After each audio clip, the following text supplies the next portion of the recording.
Okay, here we go with the second part. Excuse me. So what we're going to do is we're going to answer a few questions. What happens when I have my waves set for the first one as a regular sine wave? So basically what that means is this phase shift needs to be 0. So now as you can see, the blue wave is sine of x. So based on that, what would I have to do to my second sound wave, my green one, to be able to produce the maximum volume for this summation where they're superimposed? So my goal is to get this orange wave to be the highest and or the lowest that it can go. So I'm going to zoom out a little bit, and that way we can hopefully get it to go super high or super low or both. So for my greens, first I'm going to do something with the phase shift. Notice that doesn't really do much of anything, does it? Okay, well, what if I do something with omega, which would be the angular frequency? It's not getting above or below 2 still. So what about changing the amplitude?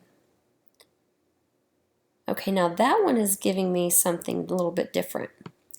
Notice that when I have this at either -5 or +5, it gives me larger amplitudes. Looks like it's going to be +5. It's going to be the largest so far. It's right almost at absolute value of 6. So let's change my omega. Here we go. When omega is 0.5, then I've got exactly 6. That one, the amplitude is none for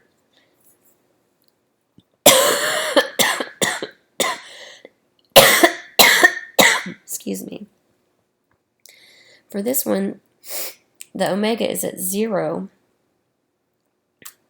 which means that there is no time in this particular equation. When I change that here, notice it only reaches the 6 at -1.5, maybe -3, definitely -4, all the way to maybe -5. So here it looks like the maximum is going to be 6. Okay, well, let's change this a little bit. Is it going to change anything? So it really does not matter what your phi is. What really changes things as far as amplitude is going to be the amplitude of your second sound wave, and also the omega, the angular frequency. So I would say that if we've got these set at 5, let's see, 2, 3.5, 4, any of those numbers. Basically anything except for that 0 there that makes it do something really weird. That would probably work. So that's going to produce the maximum volume when you superimpose those together.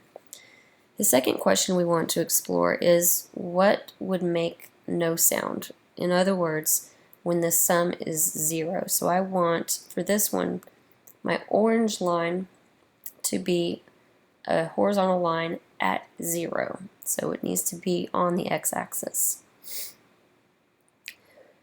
So my initial hunch is to make this the opposite of the first wave.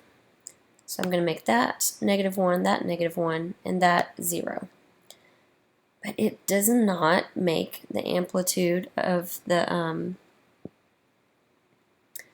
it doesn't make the orange line to be an actual line at 0, which is interesting. What if I change this down here? And notice what happens here. It is almost flat. And then at -3.5, it starts getting bigger again. So something's happening between -3 and -3.5. Let's explore on the positive end of the spectrum. Same thing. You've got these two values that are, something's happening in between them. So what I want to do is I want to change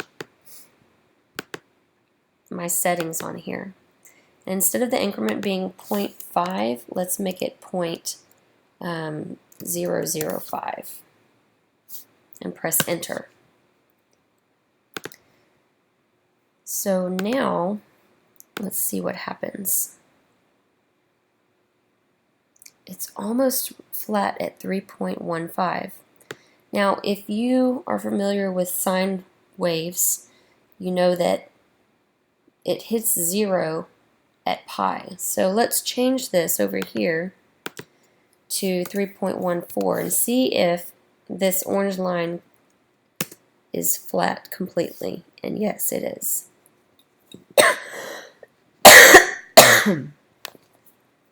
So at positive or negative 3.14,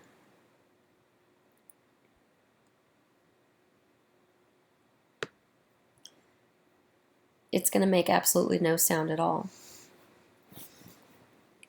So what that means, as far as in the natural world, what kind of sound wave is this, what kind of sound wave is that, I'll leave that for you to explore on your own. Thank you.